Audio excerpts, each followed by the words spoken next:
Lord, I just think about this baby. It's our baby. Well, you should have thought about that. What can we do? I don't know if there's anything we can do. How did it get to this? My God. Be careful, because y'all might be looking at a charge too. I need Zach to know that he was wrong. So you just gonna leave him up at... It's gonna drive him crazy. I want him to learn his lesson. I was going to say suffer. You are going to be my wife and the mother of my child. What else was I supposed to do? I don't know if I can allow myself to love you like I want to. Zach, I am moving on with my life. She's gone. All bets are off. What the?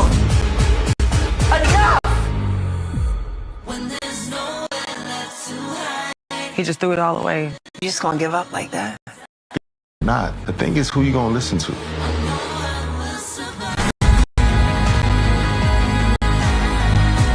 I'm choosing my family.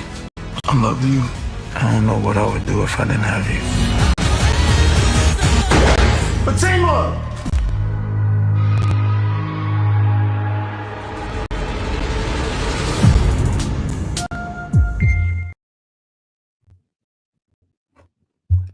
Listen, you guys. All ZATIMA is on its way back. Yes, your girl Ticket to Shine is here. I have a special guest for you guys. I know y'all can't see me right now, but I promise y'all, we're gonna get on the screen and we're gonna have an amazing conversation.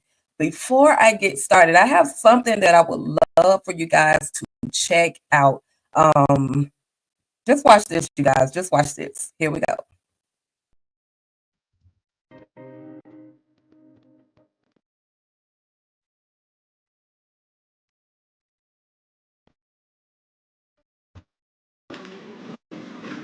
My name is Mr.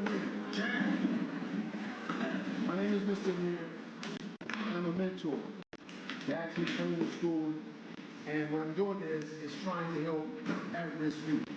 Right? I was once an at-risk youth, meaning that I was a kid that was always in trouble. Right? Someone came, started helping me.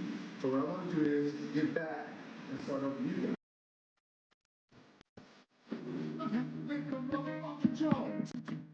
Bitch.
Why are you making him feel like this? Your brother?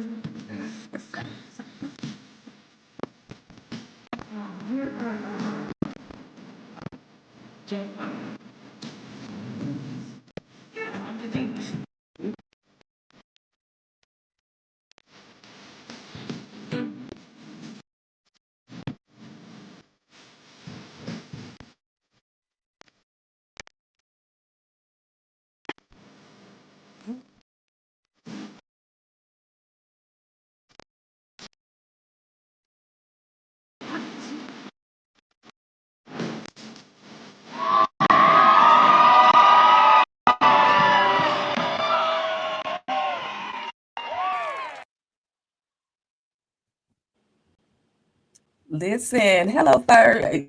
Listen, I want to introduce myself. I am Tika Deshawn. I just want to say thank you so much for being here, Mr. AMEER Baraka. Am I saying that correctly? That is correct, sister. Yes, yes. Thank you so much. Listen, doing my research. Oh my God, I did not. I know I had seen your face before, and I was like, where have I seen that face? Where have I seen that face? And going back, doing my research, and I'm like, yes, I knew I've seen this individual before. Specifically, when you made your way on ZATIMA, I definitely recognized who you were. And so, anyway, I just want to introduce you to the audience. Everybody, this is the one and only Mr. AMEER Baraka, aka Jeremiah from Hello, ZATIMA. How are everybody. you this Hello, evening? hello, hello. I'm doing Yes, exceptionally well. How yes. about yourself? I'm well as well. Thank you so much for asking. Good, good, Yes, good. yes, yes, yes, definitely. So listen, not just an actor, not just a writer. You also have producer behind your name.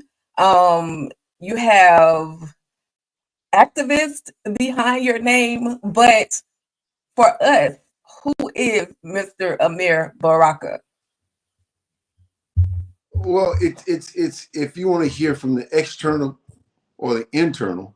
Externally, yes, I'm a writer, producer. I'm an author, a speaker, a dyslexic advocate. But internally, I'm a man, a kingdom man. I'm a kingdom citizen. I'm a kingdom of God, a child of God in His kingdom. So that's who I am spiritually, man. And I'm always uh, dissipating that, letting that be known. And not only with my words, but with my actions as well. So that's who I am. Absolutely. Listen, it reflects. You guys, I don't know.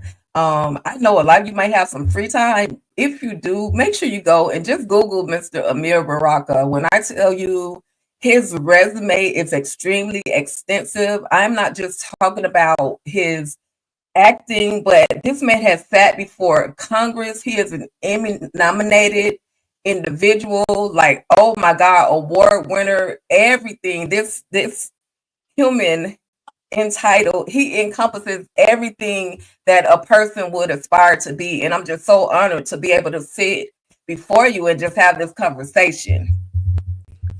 Absolutely. And likewise, I mean, I think it's very important that young people get a bird's eye view of who I am uh, outside of TV, because it's more to me than television. I mean, TV is a platform that I use to really bring light on to everything else that I'm doing.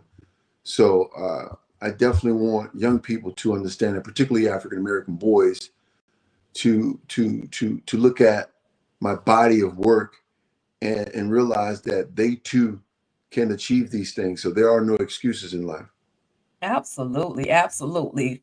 Well, speaking of mentor and as well as writer and author, now there is a body of work that I need everyone to know about. It is entitled "The Undiagnosed: The Ugly Side of Dyslexia." Can you please tell everyone about that? Well, I grew up dyslexic and I was undiagnosed up until I was about 23 years old. And I was diagnosed while in prison, serving a 4-year prison bid. There I was diagnosed, but up until then, I struggled with reading. And my brothers and sisters were precocious learners, and they did very well. And I didn't know what was wrong with me. My mother didn't know what was wrong with me. So there was a lot of name calling and alienation that went on in the household. And but once I was diagnosed, I got myself together, got my confidence back, and the sky was the limit. So I think it's important that people understand what dyslexia is. Dyslexia is opposing to feeling abandoned, feeling dumb, feeling stupid because they have problems with literacy. So it impacts your reading ability, but it does not impact your intelligence. So that's one of the things that people need to know about dyslexia. So that's why I titled the book "Undiagnosed: The Ugly Side of Dyslexia." People like Richard Branson, Tom Cruise, Steve Jobs, who are fascinating individuals. However, they grew up in the right environment, a nurturing environment, and so them dealing with dyslexia was not as harsh as it was with me. And so there's an ugly side. There are 52% of in a prison in Texas. There were 52% of inmates who were reading on a second to a third grade level. So a lot of that is dyslexia. So there's an ugly side to dyslexia. I mean, even though it's a genius brain, because if you look at a lot of scientists, engineers, doctors, they're dyslexic as well. But they were raised in a nurturing environment, got the help that they needed, and went on to do great things. Absolutely. Well, I commend you for being willing to spread the word about this, and I definitely understand. In our community, it was we didn't go to doctors, we didn't go to any school as far as Initially, educators yeah, to yeah, we didn't get that diagnosis. We weren't right. afforded that. And so it's just even though, you went, you did your time, at the end of the day, you went there and you came out basically a brand new person because you learned that there was something that you were dealing with, the dyslexia, and now you're doing great things. Can you just dive just a little bit more into was there someone specific that kind of helped you diagnose this whole the or get the help that you needed for the dyslexia? If you don't mind me Yeah, asking. no, absolutely. Well, dyslexia is the language-based differences. In other words, alphabets are letters, and those letters put together make sounds. The dyslexic brain have a problem processing those sounds, mixing and blending words. However, with the right remediation, you can build your phonological pathways. Uh, I was uh, I was helped by a doctor by the name of Dr. Conway. He's a neuroscience, and he has a program called the Now program. And when I went before the United States Senate to testify about dyslexia, he told me, he said, Amir, I want to help you learn to read afterwards. I said, well, no, I know how to read. He said, no, you don't know how to read. He said, you just memorize a bunch of words. And he was absolutely right. While in prison, I memorized thousands of words, how to spell those words, never understanding the prefix and suffix of a word. So I just memorized it. And so I couldn't break a word down. If I never saw that word before, I probably couldn't spell it. But going through Dr. Conway's program for 18 months online every day for 1 hour totally changed my life. I mean, if you can't read, you cannot achieve. Reading is the pathway to freedom. Illiteracy is the pathway to prison. And I'm not talking about a physical prison all the time, but the prison in your mind, how you feel when you can't read. And so it takes your self-esteem away, your lack of drive, enthusiasm, confidence. It fleeces you of all that. So reading is very, very powerful. And one must learn to read as quickly as possible in this world, because that's the only way you can navigate through life is through reading. Wow, listen, whew, that's like we need more people discussing this subject. The only person that I knew growing up, and it's as weird as it sounds, there was an episode on the Cosby Show where Yeah, they found out that Theo had yeah, dyslexia, yeah, and I was like, wow, like just just playing it back in my mind and just listening to you. It was literally they did the exact same thing with him. They taught he went through the steps. There was a teacher that figured out, no, you're not dumb, you're not stupid. You just learn differently. And yeah, so absolutely. yeah, yeah. So It's very important. I mean, there's a reading crisis in America right now. I think it was like 82% of Black kids in the fourth grade are not reading that benchmark. So the reading scores are going all the way down. That's not because some of that is dyslexia and some of that is just the science. They've gotten rid of the science of reading. They've taken it out of the school systems, particularly in public schools. In private schools, you're gonna do well, but in public schools, I wouldn't send my child to a public school for nothing in the world.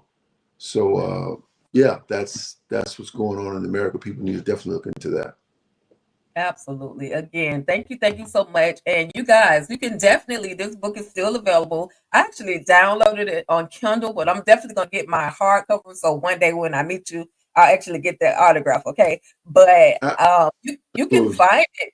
You can definitely find this book, you guys, on Amazon. So It's on Amazon, Amazon. go type It's it on in. Amazon. Yeah, I've written another book titled "The Life I Chose: The Streets Lied to Me." That Yep. book is on Amazon as well. So I've Yes. written two books. One about my street life, the life I chose. The Right. streets lied to me. And black boys are being lied to about what it is to be a man, a gangster. It's all bullshit, right? Excuse my Right. vulgarity, Oh, say but what you say. I'm hearing the lies being perpetuated through rap music, gangster rap music. It's all lie. I live that life. I don't have anything to do with that. I don't glorify that. I was an idiot. I was misguided, misled. I caused a lot of pain and suffering for a lot of people, family members, the things that I did. So I don't want to glorify that life. I don't have anything to do with that life. Right. I don't want to socialize with people who glorify that life because they're ignorant and they're very dangerous. Ignorant people are very, very dangerous. And so, yeah, it's imperative, man, that we understand the value of who we are and the opportunities that we have being in America. People could say what they want about America, but man, you can become successful in America if you're willing to put something in your brain. Definitely, definitely. Listen, we could go all day, all day, all day. Make sure you guys just check out his books. They are present. They are available for you to read. So again, he is not just an actor, you guys. This man is multi-talented. There's many layers to the one and only Amir Baraka. With that being said, I just want to know, was acting your first career choice? Uh, well, when when I was in prison, I thought about being a physical therapist. I wanted to work with human beings. I love people, but I knew that it wasn't going to be quite uh, prominent, right? And so I needed a bigger audience. So I took drama while in school, and I took drama while in prison. And so I realized that this was my way. I believe God was telling me, no, you got to use this path. This is the path to take in order to grab a big audience. And so I'm grateful for that choice. Uh, I think education is very important, and we should pursue the things that we enjoy. And being a physical therapist, there's nothing wrong with being a physical therapist. But I had a bigger goal in mind. I wanted to captivate the hearts and minds of young people, and I couldn't do it being a physical therapist. I think acting was the way to do that. Gotcha. You definitely have a larger platform um within acting, because not only are you speaking directly to a camera, you're speaking to an audience behind that camera. So listen, all I can say is the choice that you made in within this was absolutely amazing as far as going into acting. But I also know that you produced and wrote your own film. What was it? Nola? What was No life. Yeah, it No was a Life? it was Yeah. yeah, it was a show that I produced uh, along with a good friend of mine. He's a huge producer, Danny Garcia. I actually wrote the script. I was working in the school, and I saw these troubled teens, and just had many problems. And I was a mentor, uh, talking about the psychology of incarceration, teaching those life skills, uh, the art of war, things like that. And I began to write everything down, and I put it into a script form. And my buddy Dan was a director at the time, and he did me a favor. He came down, helped me put everything together. We shot it. It was successful. People were waiting on season two of it. I just, I have a bigger picture in mind for that. So I didn't want to do that now. I got something really big in mind before I delve back in that. But I produce other films as well. But there's another a film that I've written, and I'm waiting to produce that as well. So, but on a bigger level. So it's about my life, and it's gonna be really good. It's gonna be dope. It's gonna be dope. It's gonna be really dope. It's gonna bring in this art. This film is not gonna just be for Black people. This film is gonna be for all people, right? And all people are gonna be interested in this based upon the writing, Right. the writing of the script, and what's the story is about. So I'll be able to galvanize whites, blacks, Chinese, Mexicans, everybody. But that's going to be a great message in what's within the film. Absolutely, because we are everybody. We are not just Black, we're white, we're Hispanic, we're Asian, we're everybody, multicultural. And so I'm definitely looking forward to you putting that out on screen. And now I did notice in NOLA Life that you have a co-worker that is in NOLA Life as well, and that would be Danielle. Is it Danielle? Oh, Danielle oh Roche? yeah, Daniela Roach. The Roach, yes. And I'm like, look at Belinda. Is it Belinda? Yeah, Belinda. I'm like, look Yeah, at Belinda. yeah, That's herself. yeah. I literally watched it, and let me say this. I'm sorry to interrupt you, but No, I don't know if you did this on purpose, but her character in this film was one of those characters that literally went through the most stuff, and you kind of see that. Dang, now I see why she ended up the way that she did, or why she made the choice that she did because of what she went through. Brilliant writing of the pen. The whole thing was amazing. It's very intriguing to me. You guys definitely need to check out NOLA Life. Sorry that I interrupted you, and no, but I was no. loving it. I was like, look, they're back together on under ZATIMA. I'm like, wait a minute, you know? Yeah. Danielle is a very, very talented woman.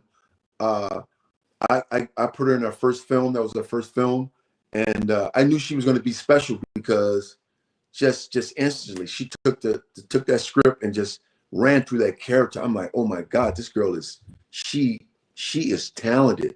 So Danielle is very talented. The cast, Nzinga, Jasmine, Giviad, Remington, they're all talented. I work with a talented team of people, and I always say that, and people say, well, man, it's about you right now, but no, it's a team. It's teamwork make the dream work. So I never want to get on any interview and talk about myself while working with other people, because I have to acknowledge those people because they helped me become who I am.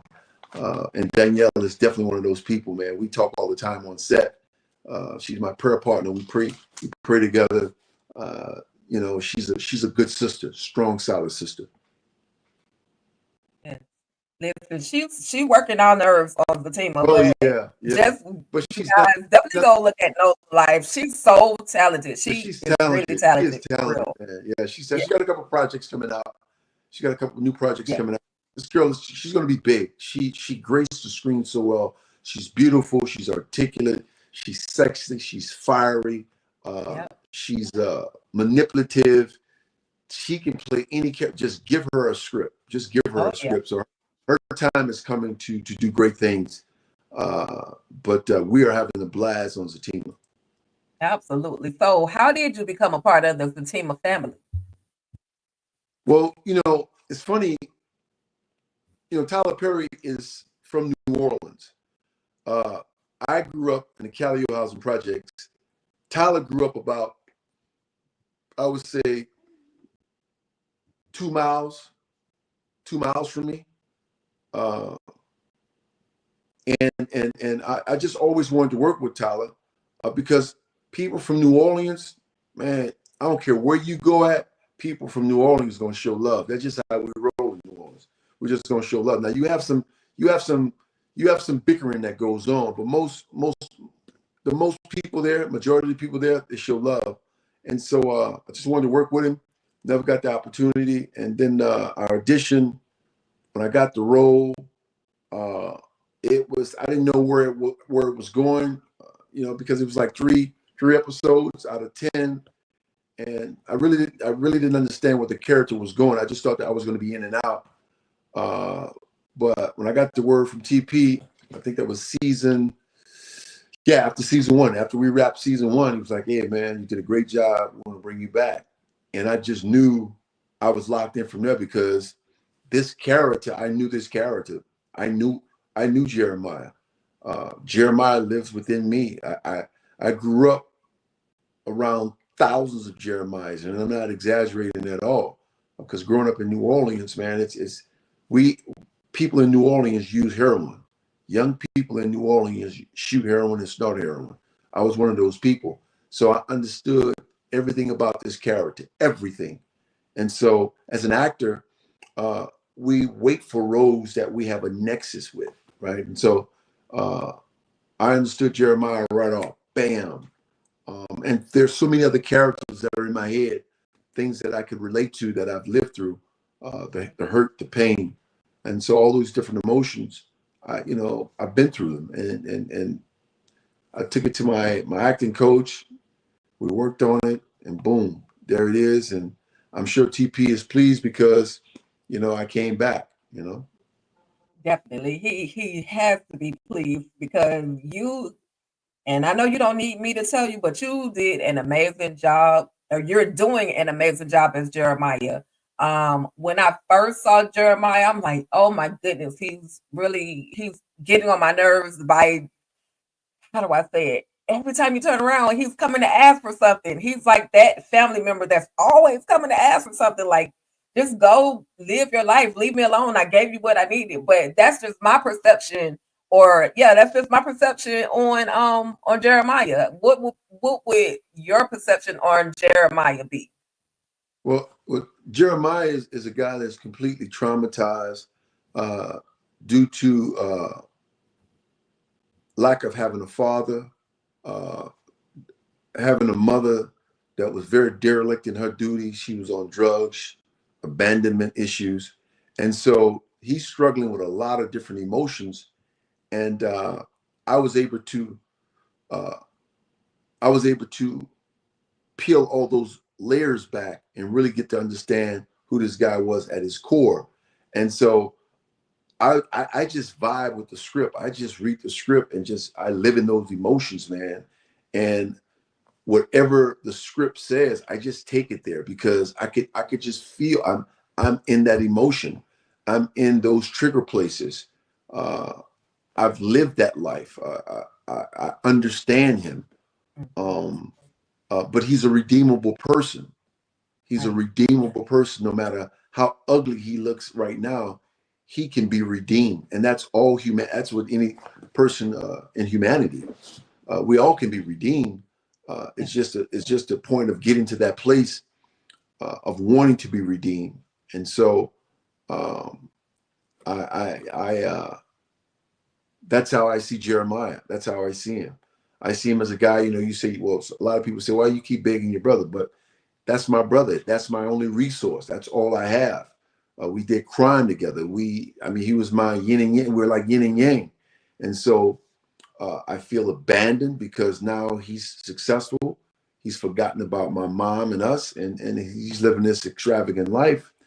And I think Jeremiah thinks it's not fair. It's not fair for him to move on and not take us with him, right? That's what we do, right? We're supposed to do. And so that's the thoughts Jeremiah's having in his mind. He has not matured yet. He has not grown up to realize that Zach is his own man now, and Zach is living a great life, and it's time to grow up. We're not kids anymore, right? And so I have not been able to process that as of yet. Wow, listen, there was a moment where Jeremiah was, talking about his mom, and he's like, "I can make that decision. I got to make that decision." Like you could tell that Jeremiah had so much love for his mother, and then I kind of wondered, just like Tony stated, do you ever think about? He was telling Zach, he said, "Do you ever think about what could have happened to Jeremiah and why he's the way that he is?" So I was like, oh man, they got to give us a backstory, a little bit more of a backstory as to what happened to Jeremiah, because people don't just wake up and then they're on drugs. You know what I mean? Something has to be traumatic that it causes them Yeah, to, go in right. that direction. I think one of the things that I think uh, we get a bit of the backstory when we talk about uh, my mom and I used to do drugs early on, right? And so that's traumatizing. But Right. I lost my wife and my kids. So I have two kids. So I don't know if you guys missed that in the show, but Zach asked me. He said, "Don't you have a wife and a kid?" I'm like, "Man, they don't love me no more." You know what I mean? And Right. so they're out of the picture. So this man is complete. This man has lost everything. He's been stripped down to everything, and hopelessness and despair uh, is his foundation. So when you stand on hopelessness and despair, you are in a world of trouble, and Right. that's where Jeremiah finds himself. Uh, can you imagine losing your wife and your kids? You're on drugs. You lost your mother. You lost your dignity, right? Your place to stay, your place of belonging. You don't belong anymore. So it can be very traumatizing to any individual who does not have the bandwidth or the friends that are around that should be around him to support him. That makes so much So more yeah, sense. yeah, Yeah, that makes so much more sense. I did remember him saying that he lost, about the wife and the children. They don't love him anymore. I remember that part, but yeah, we in the TV world, we like, did you do something to make him leave? Like, but who knows what happened? That regardless of the fact that they left, the fact that he may or may not have done something that caused them to leave. The fact is that they're gone. And they they're gave gone. us a little clip of when Zach and Jeremiah were little kids, and they showed us their mother leaving them at that park. And instantly, my heart felt a whole lot different for Zach, as well as even more for Jeremiah, because Jeremiah was the one that's been with his mother, for a while, and Zach has been off, like you said, doing his own thing and becoming a different person. So listen, the I don't know who wrote that scene for them to bring the children in there, and then to see Jeremiah at the hospital over his mom, crying over his mom because she's passed away. And goodness, they did an amazing job, and you brought it out, and you literally brought it out for the world to see a different side of Jeremiah. Now we got big mad when you went to Tuflin. You, Jeremiah, went to Tuflin with Fatima over her pocketbook because you thought she had some money in there. And I won't dwell too much longer because I know we have a time restraint. I'm gonna respect your time, but I'm like, listen, when Zach find out that this man, his brother, has put hands on his woman, it's about to go down.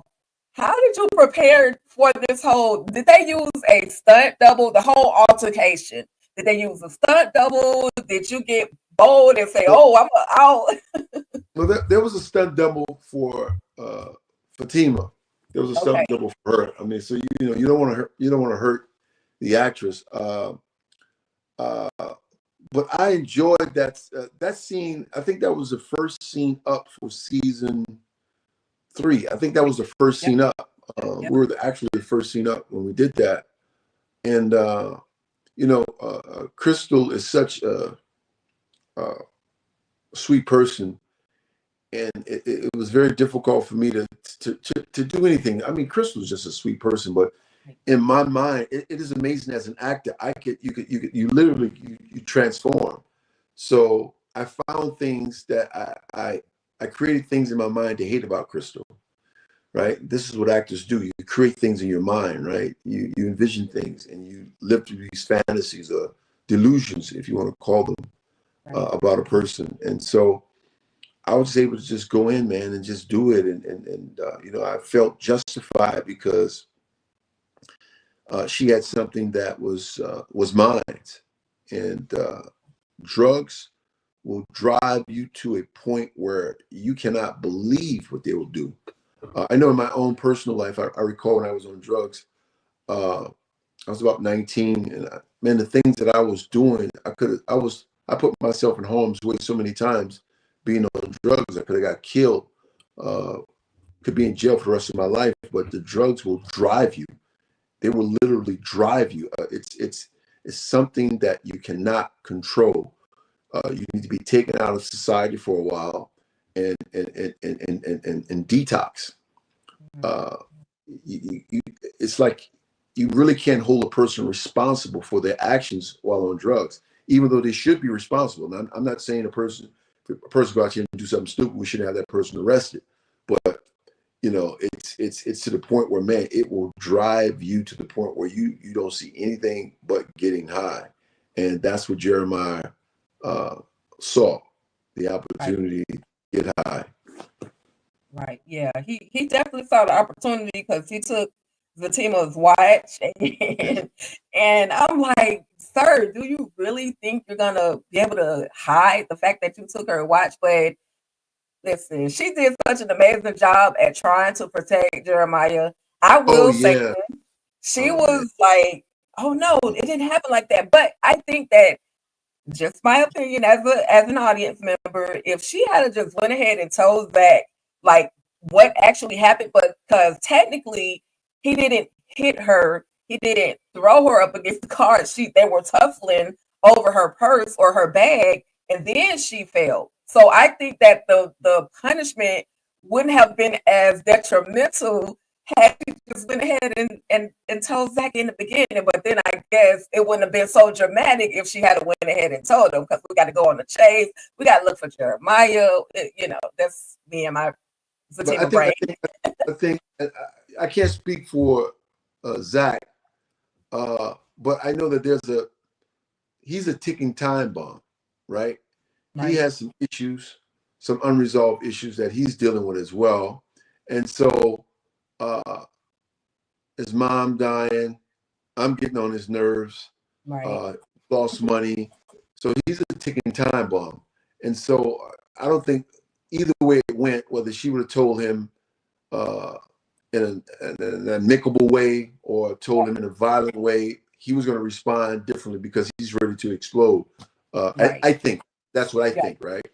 I think because we're beefing right now, right?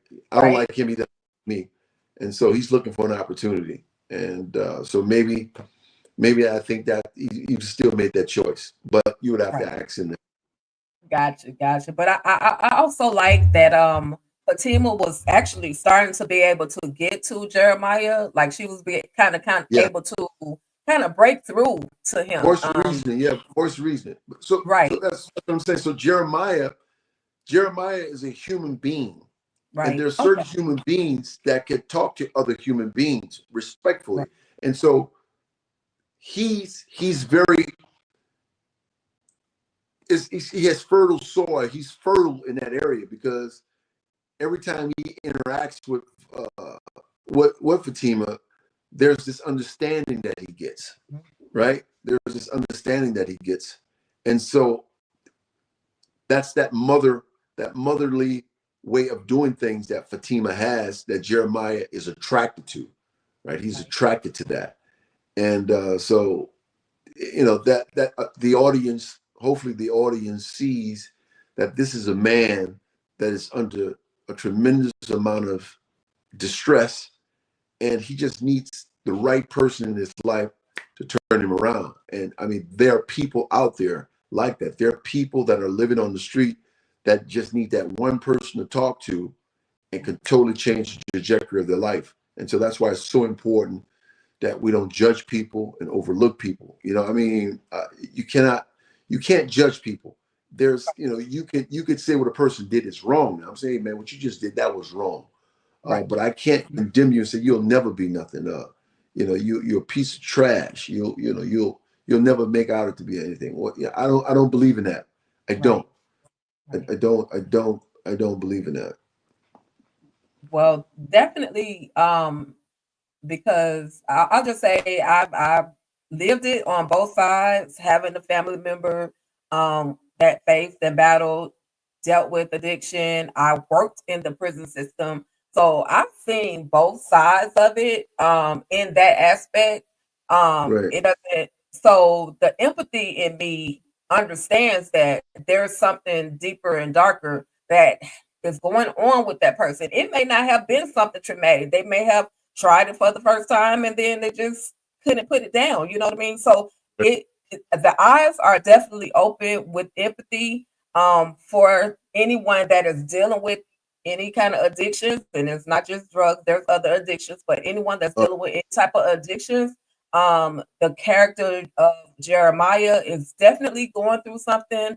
I'll just say this because I don't know if you meant to do it on purpose, but thank you for letting us know that Jeremiah is coming back. Because I saw one of your images that had the hospital gown on, and I'm like, oh yeah, Zach ain't going to jail, and Jeremiah's gonna be back. So hopefully we'll get some healing.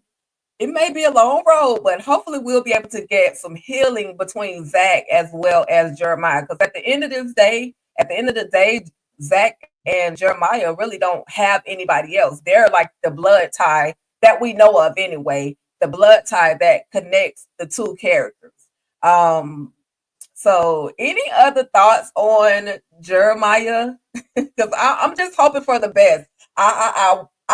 He can be very, very instrumental in the next season and the next season of Zatima. I like the character. I really like the character. So anything else in regards to Jeremiah? Any hopes we can have for Jeremiah? Any prayers we need to send for Jeremiah? I mean, I'm hoping that I return. I hope Jeremiah returns, man. I hope Jeremiah. Absolutely. Hope Listen, there's a they return gave to us Jeremiah. a trailer. We know Zach is not going to jail, but we're gonna keep our fingers and toes crossed. I would have liked to see. I would have liked to see an arc of Jeremiah. You know, like he's here now, but tomorrow or next year he's there, Right. and just show that metamorphosis will be amazing, man. So that's what I would have loved to been able to be a part of that transformation, because it needs to be shown. And like you said, there's all kind of addictions, right? There's an addiction to failure. People just they just fail. There's self-imposed limitation that they place on themselves with distorted thinking. I'll never be nothing but a garbage man. I'll never be nothing but a contract, a construction worker, cleaning up trash on a construction site. So those are all addictions, right? Because mental addictions. And so, there are no excuses. I think people have to understand where people are, but people have to make better choices in life. And it takes time sometimes. It takes friends, it takes support. And that's what people need. That's just what people need. We all need that. We all need encouragement. And that's who I am at the core. I'm a guy, I'm always encouraging people because I see the best in people. I see the best in them and not the worst. And there's a scripture that says, exalt others higher than yourself. And that's a difficult thing to do. But if you want to be great in life, put others before you. And it doesn't sound minded, but it's a great thing to do. I'm telling you, it's a great thing to do. It's like the kingdom is upside down. Everything in God's world, God tell you, if you want to be blessed, give. The world tell you, if you want to be blessed, say hoard it up. You know what I'm saying? Right. And so right. Jesus said the greatest among us are those who serve, but nobody don't want to serve nobody. We all want to be served. Yep. I'm a servant. I want to serve. I'll serve you. Wow. Because the greatest among you are servants. You want to be great, be a servant. So that's how I look at life. That's how I want to live my life. That's not living it being weak. That's living it being strong. Right. That's a strong man. That's the strong man do. And I'm not. Absolutely. Yeah, I'm not here to do anything else, man, but to live this life. I'm not impressing nobody. I don't want to impress anybody. I'm over that. That's a foolish thing to do, to impress people. You're not trying, but you're doing it. Yeah. Well, And it's a positive. It's a positive impression. It's not like when I see you at this point, all I see is Jeremiah. No, I see that there is more to you than just the character Jeremiah. I was about to ask you, like, are you a minister or something? Because you sitting here taking us to church and pulling out no, no. scriptures and Well, I think we all are ministers. We all are ministers of the gospel. Those who are believers, right? The Bible says right, we all been given a ministry of reconciliation. So we all are ministers. I think more importantly is just living it, right? I just want to live it. I want to live it. Just live it. That's it. Just live it. You can talk about it a little bit, but just live it. yeah, That's what I'm intrigued by. I'm intrigued by when I see men or women living that lifestyle. That's powerful, man. You know what I mean? So, right, everybody can't be a great actor. Everybody can't be on television, but everybody can be great. right. That's right. You can, That's everybody right. can be great. You can be great if you want to be great. Yes, You know, absolutely, definitely. Whatever your purpose is, you can definitely be great in your purpose. And you it can be just perfect. takes you to actually finally recognize what your purpose is. Absolutely. Well, you can be a great giver. You can be a great encourager. You can be a Right, great friend. You can be a great motivator. I mean, you can be great in anything you want to be great in. Just pick one. Pick one. Just pick one and start being great in it. Just pick one. You like helping kids? You can be great at that. Just start helping kids. You like helping old people? Just do it. And do it with the best of your ability. Just be great at whatever you do. Just be great. So that's how I see things, right? So I see right, things like I don't believe in like stars, like you're a star. Ah, I don't no, man. No. I met Denzel, right? I met Denzel years ago, and we were sitting down at a basketball game. His son used to go to a school called Crossroads in LA. And we're sitting there. Denzel had on a pair of dingy jeans, a pair of old tennis shoes, and a hat on his head, and he looked like a bum. And this lady accosted him, and she like freaked out, like, "Oh, Denzel." It's like, please do not treat me like that. Please, I'm a regular person. And that blew me away. It was about 15 years ago. right. And I said to myself, I want to be like that man. I want to be like that man. So Denzel is a physical role model to me, where I saw a man that did not want to be praised, that just wanted to be treated regularly. Just like, please don't do this. I'm a regular person. It blew Right. my mind. But most people like being lion eyes, they love it. And that's And okay. they're addicted to it. They're addicted to They're being addicted to it. lionized. And then when they fail or don't get to a level where they think they're supposed to be, then that's when depression kicks in. That's when all the other mental health things, issues, Oh and yeah. everything else You kick know what's in. up. As long as you Yes, stay humble. Listen, there's a saying that I have. You treat every project like it's your first one and stay humble. absolutely. Whew, sir. You are educating us today. You're keeping it real. I absolutely appreciate that. Oh man, I'll sit here and talk to you all day because I just and I understand everything that you're saying. Um, treat you like the way Denzel said, don't treat me with the whole stardom thing. But No. as an audience, as a person who watches, um, we learn. We're learning from you. We're learning from just Good, sitting here listening to you. We're definitely good, learning from you, good. and I absolutely appreciate your willingness to come here on this virtual live and just have this conversation with the fam. Now, the family, the fans, I call them my fam. But we have some audience members just tapping in, just saying hello. Thank you, real quick. Thank you to Instagram. Thank you guys for checking in. Thank you over on Facebook for checking in, as well as on YouTube. We are here with Mr. Ameer Baraka. If you have missed the beginning of this conversation, you guys are just going to have to come back and watch the replay. But this man is so humble. I'm learning, so humble, so amazing, so informative. You can learn a whole lot from him. The way his vocabulary is extensive. I think I need to go pick up a dictionary after I'm done with this conversation, because everything I'm learning. I'm literally here and I'm learning, and I thank you so much for being a teacher to not just me but to the audience who are all tapping in with us tonight. With that being said, Mr. Ameer Baraka, do you have any projects that you would like to share with us? Anything upcoming that you'd like to share with us? Yeah. I have two projects coming out. One is called Premeditated. That's coming out on Amazon Prime.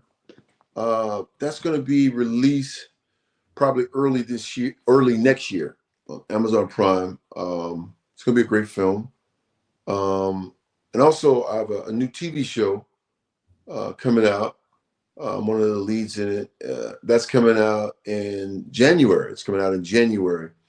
Can't say the name right now, but it's a great show. Great show. A sister from the Oval, she's in it. Taja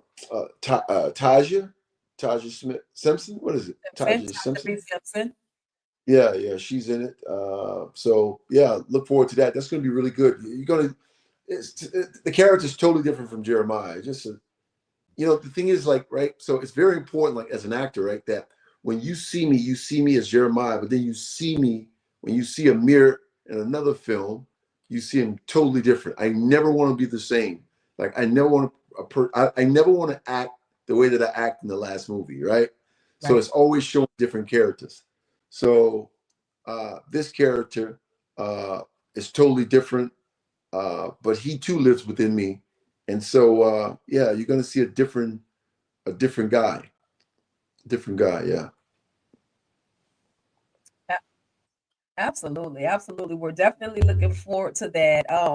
Final question, and I I think it's promise about you, 10 I'm going episodes. to let you go. I'm sorry. Okay, so about 10 episodes. No, that's okay. Yeah, it's That's gonna be. okay. You're fine. Um, okay, so I was just gonna say, final question. You have graced the screen with so many amazing actors, and actresses. But if there is Yes. one actor that you can work with, who would that actor be? Actor, writer, director, producer. It can be in any area. Um. Well, actor that I would like to work with. I would like to work with. I would like to work with. I would like to work with Denzel. Uh, I would like to work with the reason why, because Denzel's a legend, right? He's a black man. He's a legend. He's our hero. So I like to work with Denzel. From a white perspective, I would say Joaquin Phoenix. Um, yeah, Leonardo. Those guys. I had the opportunity to work with Kathy Bates and Angela Bassett and who else was on Jessica Lange. These were Oscar winner actresses, and I mean, you just learn so much from these people, Right. and so that's why I enjoy working with the greats, because you learn from them just by watching, and you pick up things and you ask questions, but you watch, and so I learned from those people that you have to take this craft very serious. So, like, when I'm on set, I don't give into a lot of dalliance on set. Playing around. I don't play around. A lot of people, that can be misconstrued because people can think that you're arrogant, right? But I'm not arrogant at all. It's just that I take my work very, very serious, because people are paying you to do a job, and so again, when I told you about being great, I want to be great. So you have to be great in every moment, every scene. Every scene has to be serious. Every word you use has to be serious. So I don't, you know, like if I go into the set and I have an easy day where I got to do 5 lines, I'm doing those 5 lines like I have 1,000 lines, right? They're all the serious lines. And so, and I learned that from Kathy Bates. I learned that from Forrest Whitaker when I worked with Forrest Whitaker. That man is so serious. That man is extremely serious. So when you're around these people, you understand the level of consciousness and connections that they have with the script. And so those are the people like those people I want to work with. Absolutely, absolutely. Listen, I see it happening, and I'm no psychic, but I just see it happening. You're amazing. You're talented. All of the above. I know you. I believe in just giving flowers when they're due. Thank you. A lot, and so I absolutely, again, I just commend you, and I'm looking forward to the very next project. And I'm literally, there's a catalog of your projects, your work that I'm literally going through. And I'm like, okay, I knew I saw that face before. So I'm just, enjoying everything. Again, people, please, please, please go to, it's on Tubi actually. Go watch Nola Life. Go watch that. No, Go watch that. And I love that you're putting New Orleans on the map. Even, yeah, there's others, but just about the majority of the projects that I've seen involve you in NOLA. I got to see more. Now I'm like, okay, girl, you need to get to New Orleans because there's a lot of things out there that there's some ups and some downs, but it's like with any place that you do visit, but you're definitely putting NOLA on the map. Again, I salute you. And last but not least, please tell everyone where they can find you on social media, or even if you have a website. on social media, I'm at AMEER BARAKA. That's AMEER BARAKA. That's on Facebook, YouTube. I'm at Facebook, Instagram, and Twitter. So, and you can find the book Undiagnosed: The Ugly Side of Dyslexia, or The Life I Chose, The Streets Lied to Me, on Amazon. So I appreciate you guys. Thank you so much. Thank you that you are enjoying the show. Big ups to TP for giving me the opportunity, my castmates, producers, the writers, everybody. Thank you many times. And also, I want to thank you so much for having me to come on. I appreciate you. Absolutely, absolutely. I thank you for being willing to, come through and hang out with me for a few. I Yes, included the link to your book. I included that in the comments. So for those of thank you. you that are looking for that book, make sure you click on the link, y'all. Just click on the link. Click on the link, and even go to Amazon. Go to Amazon. Type in his name, AMEER Baraka, and those two books for sure will pop Two up books. in the category. Definitely, definitely. So with that being said, y'all, thank y'all so much for tapping in, tuning in, kicking it with your girl Tika Deshawn. I am here with Mr. AMEER Baraka. You guys have an amazing night. And as I always say, stay ruthless.